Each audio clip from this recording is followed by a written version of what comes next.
Welcome to the Sri Lankan Understanding, a platform on which we explore the path taken by Sri Lanka, an island in the Indian Ocean.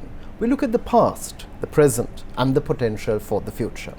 Our topic for discussion today is business process excellence and the prospects for Sri Lanka. Our guest is someone who has made a mark in her field of business strategic development. She's looked at it from various aspects in terms of her academic qualifications. She has a Master of Science in the field of strategic marketing, another one in finance, and also is someone who has achieved an MBA from the Asia University in Malaysia. She is a SEMA Associate Member. She has a postgraduate diploma in international relations, is also a poet, by the way. And Hirushi De Silva, thank you so much for joining us as we look at business process excellence and the prospects for Sri Lanka. Hirushi, to start off, what is business process excellence? What does it mean? Can you give us a general overview of it? So I don't want to get into the theory part of it, but in a nutshell, business process excellence is a value principle. So when you have an organization or the way the company is run, theoretically it's sectioned into three parts. So an organization either focuses on product leadership, which is innovation, product development, the excellence in the product. Then there is customer intimacy, where they focus mainly on the relationship between the customer and the organization. And then you had a third principle called operational excellence. But with the growth, the trends, and the way the world is evolving, operational excellence has become a fundamental need for any organization. So business process excellence is a framework, or it's a methodology that feeds into gaining this operational excellence. So it's nothing but being able to be more efficient, being able to be more effective, faster, agile, and it's doing things better. And there is continuous improvement as a fundamental principle when it comes to business process excellence. So most of the organizations follow it. Most of the organizations sometimes unknowingly follow it. And there are methodologies that define and explain how to go about it. So it's called, it's a systematic problem solving method. So I've had the fortune of a company investing in me to be a Lean Six Sigma certified black belt. And that is where my journey in business process excellence started. So it gives you an overview, it gives you a structured approach to problem solving, to make things better. And in return, you are able to make processes efficient, you're able to make the organization better, and you're able to give value for money to the company. So that is in a nutshell what business process excellence is about. From a historical perspective, when did Sri Lanka start getting involved in these frameworks and methodology and incorporating it into operational management? When did that happen here? So the world started way before. So if you date it back to 1948 was when the initial framework started developing with the industrialization, etc., and ending of the World War, etc. Then 1970s was when Toyota came out and worked and put across this just-in-time approach, which was very new to traditional manufacturing. But from a Sri Lankan perspective, I would say it went back to around 2007, 6, 7, 8, 9 was when the multi-fiber agreement was expiring from the quota system side, and that is when the apparel companies in Sri Lanka, there are big giants in Sri Lanka, Sri Lankan based companies, they heavily invested in bringing this knowledge, bringing this methodology into the country.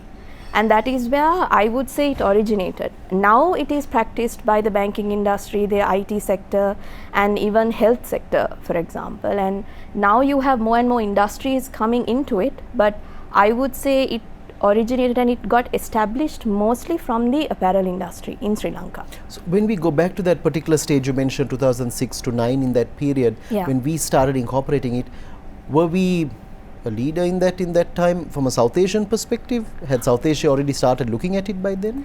I would say we were a little bit behind, but we were right on time. I would put it like that, because though the multi-fiber agreement expired and we were expecting a lot of hit to the industry, that did not happen. The organizations, the companies were ready and to take that hit, and after that, we didn't have a downfall in apparel exports. We didn't have that. So I would say we were a little bit behind, but right on time. In terms of getting into these frameworks and methodologies to get our industry to sustain. So we were virtually on par with what was happening elsewhere in terms of our entry or our adoption of such processes. Historically, or can't say history, but in recent times, I would say the start was. I wouldn't say the same for the continuity. Okay. Yeah, I wouldn't. And that's a point we need to come back to in the next segment.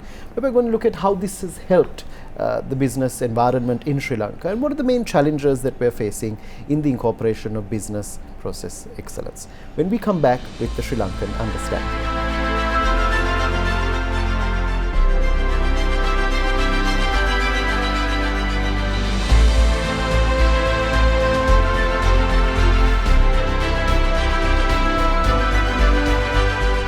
Welcome back to the Sri Lankan Understanding.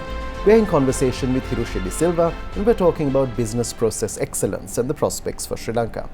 Hirushi, before we went to the break, you talked about the past. You talked about how in most recent years we've been on time. We could have been a bit faster, but we've done it. And we've come into the game, so we're a player at the moment. How has this actually helped the business environment in this country? What are some of the critical success factors that you have seen? So, like I mentioned earlier, I was fortunate enough that an organization invested in me, and I've been blessed to be working under master black belts. I've been mentored by Azad Khalil, who is a brilliant master black belt. Then there is Dushanda Ratna, Dilip Liyanage, they are amazing master black belts. So I've had that fortune of being mentored under them.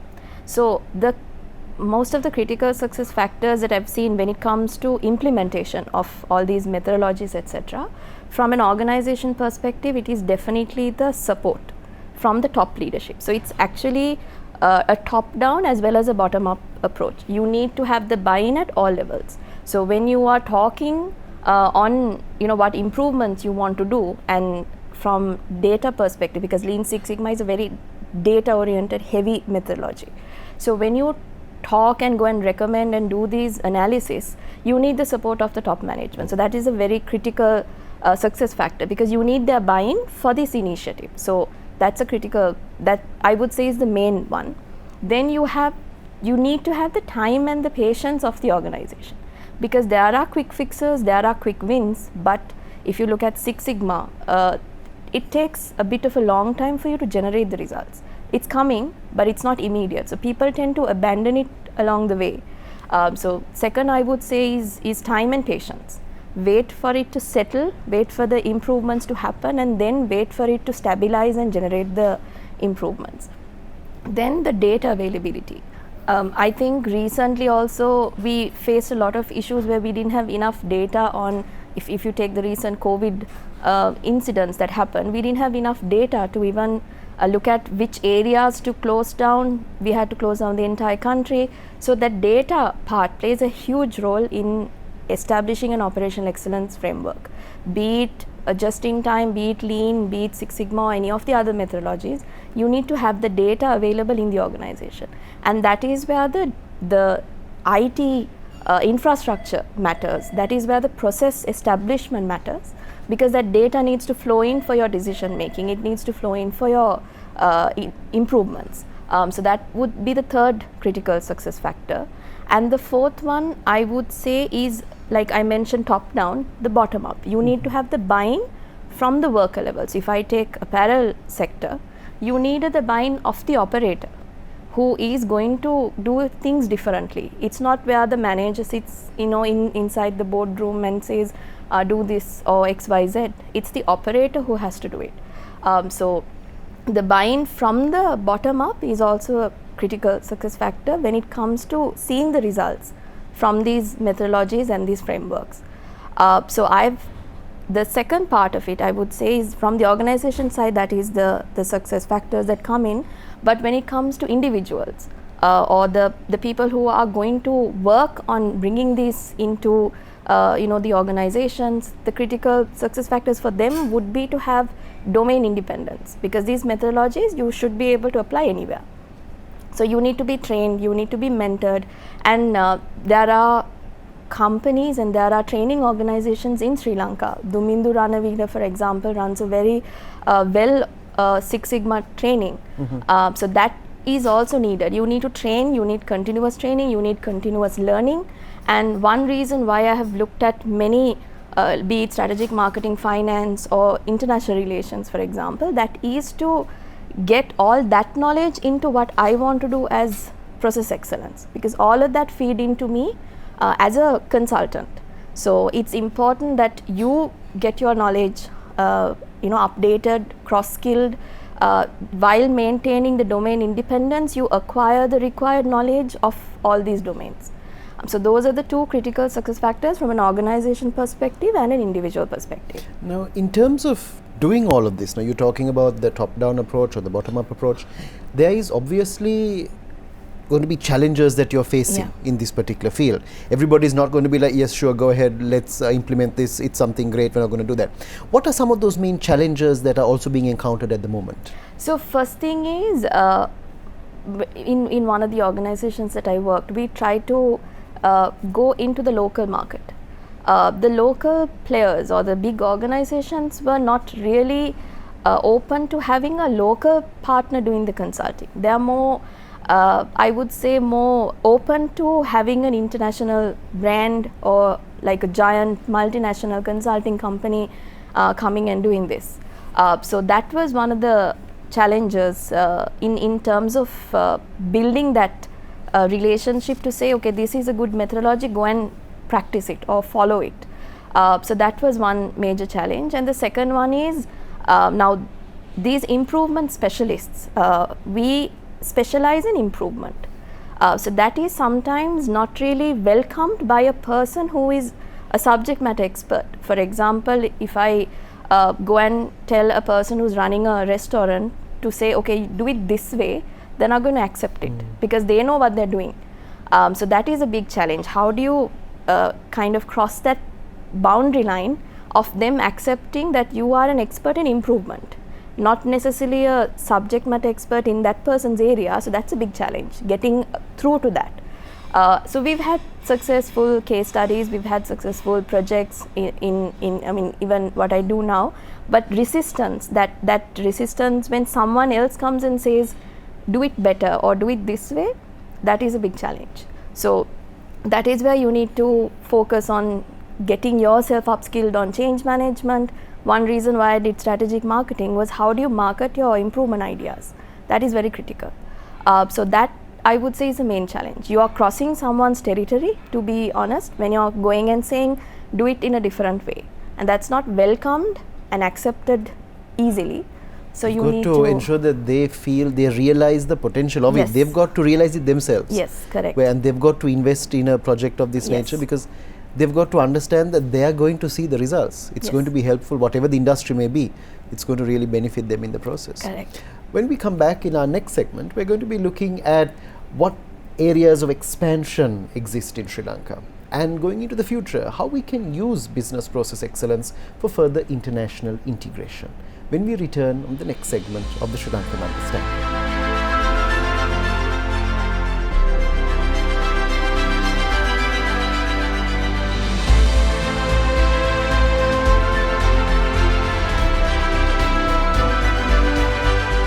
Welcome back to the Sri Lankan Understanding.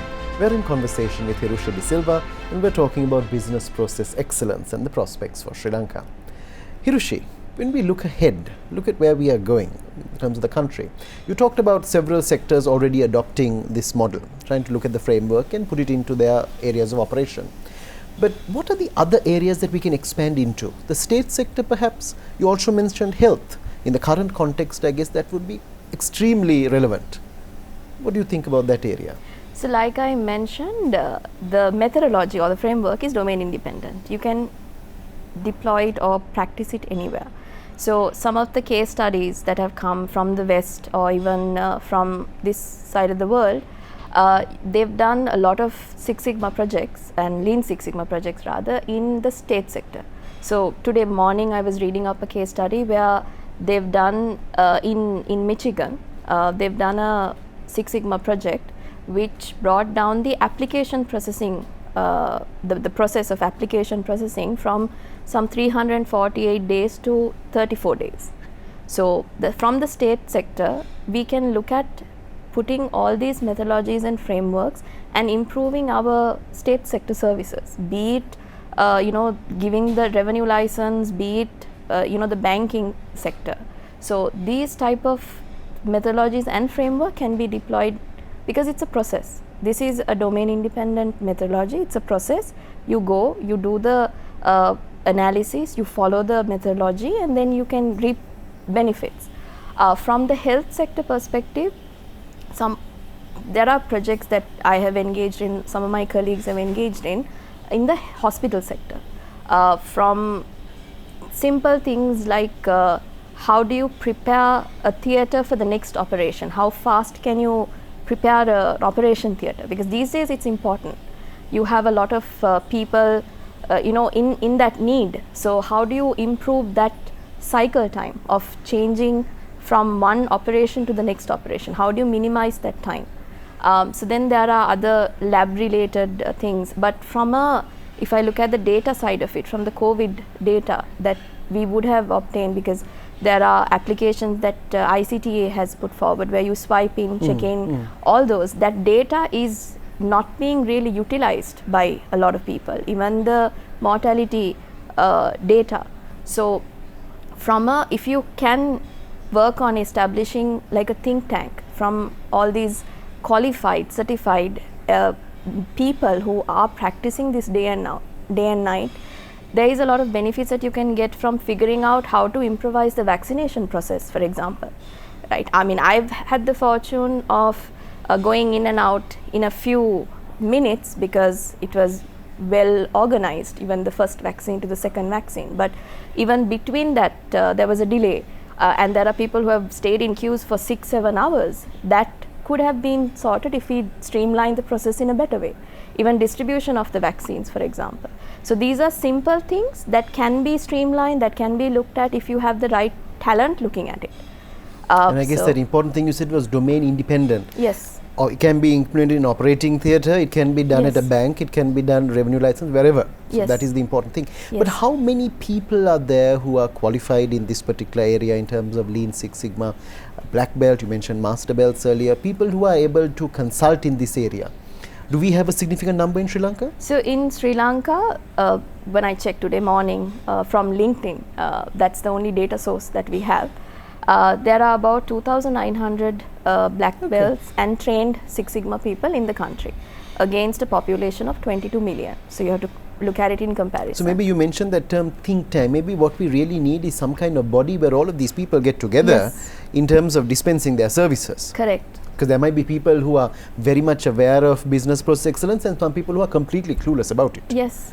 So that's where the potential lies. And I guess that is where coming together, amalgamating will be very important there. So if you look at Singapore, for example, they have close to 6,000 Six Sigma certified people and trained people. So you can see how that has helped the country, that has helped the evolution of how some of these sectors, the industries and the organizations have come up. And Bangladesh, for example, there are, when I checked, I think it was around 4,300 trained people.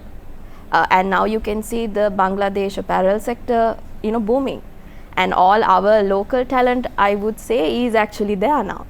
Whereas, the senior management team or all the skilled people that we had have gone to Bangladesh. And India has about 300,000 plus Six Sigma trained people. And if you look at it from a local perspective, the time or the money, that investment that goes into upskilling people is not as much, in comparison to some of the regional players. I've been fortunate, but not everyone has that advantage or the opportunity. Now even in IT, digital transformation, we do a lot of process excellence work for us to get that digital transformation in place. And again, there are people like Madhu Ratnayaka who are kind of leading these conversations, who are in the front on process excellence and digital transformation. So we need to bring people like this together and maybe break it into smaller pieces and bring it to the curriculum as well. So you see 5S, in schools when you go, you see them on the boards, you see them doing what they think it is, but that's just the start of lean. And if you include the other little tools that people work on, then there is a big transformation that we can do in our education sector itself. And there are a lot of things that we can do which will benefit our day-to-day life also.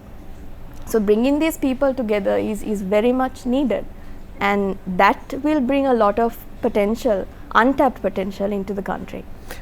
Going into the future, finally, if you focus on that, how much more, this is obviously a niche, how much more can Sri Lanka do to use business process excellence for further international integration?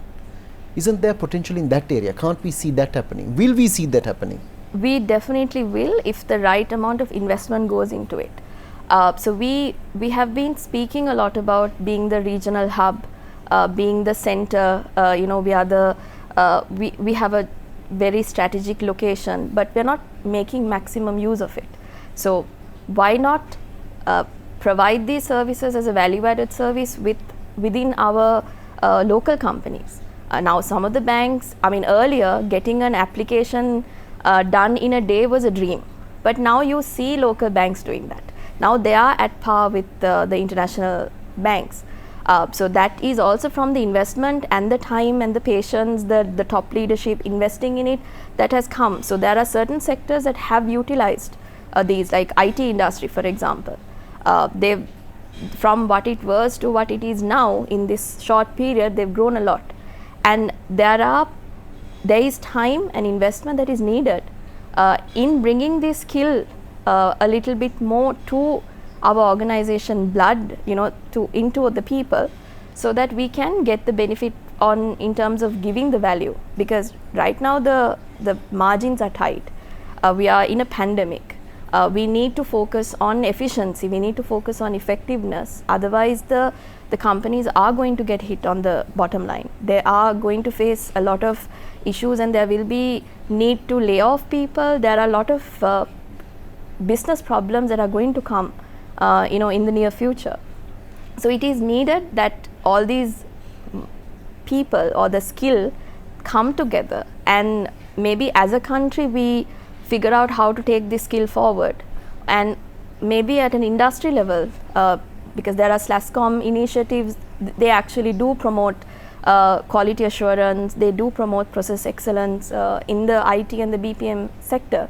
And apparel, like I said, they are heavily investing in it, but the rest of the organizations also need to come together, and maybe from the state sector some facilitation of bringing this knowledge and skill together will do wonders to the country. It's time that we stop saying, we can be like a Singapore, or we can be like a Malaysia. Why not be one?